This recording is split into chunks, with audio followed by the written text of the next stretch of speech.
Hey guys, Mr. Breen here, and in this video I'm going to talk about oligopoly, one of the market structures that you're going to need to know. The characteristics of an oligopolistic industry are pretty simple.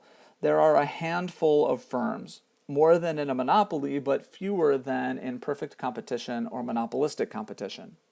Now, that is true in these industries because these industries also have high barriers to entry. And it may also be true because firms in this industry might have high economies of scale. In other words, bigger companies might be able to produce more cheaply and drive smaller companies out of the market if they exist. So, what are some examples of an oligopolistic industry? Well, one is airlines. Airlines are oligopolistic, and that's because there are very high barriers to entry and there are high economies of scale in the airline industry.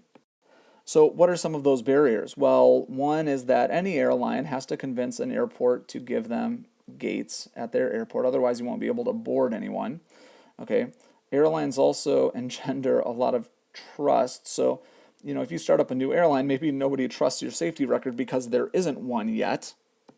Simply buying the jets is ridiculously expensive. And then you have to hire some very highly trained employees, pilots, who command a high salary.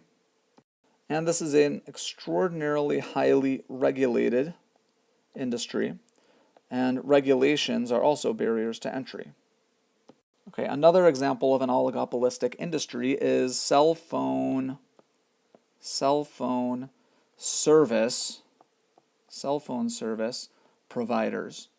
So these are the, AT&T, Verizon, T-Mobile, and Sprint. So what are their barriers to entry? Well, setting up a network, especially something like a 4G network, is an extremely expensive business. Okay, it's a very big investment. So that's a barrier to entry. They also have to make deals with manufacturers in order to get the right equipment installed on their phones. Okay, these are people like Apple and Samsung.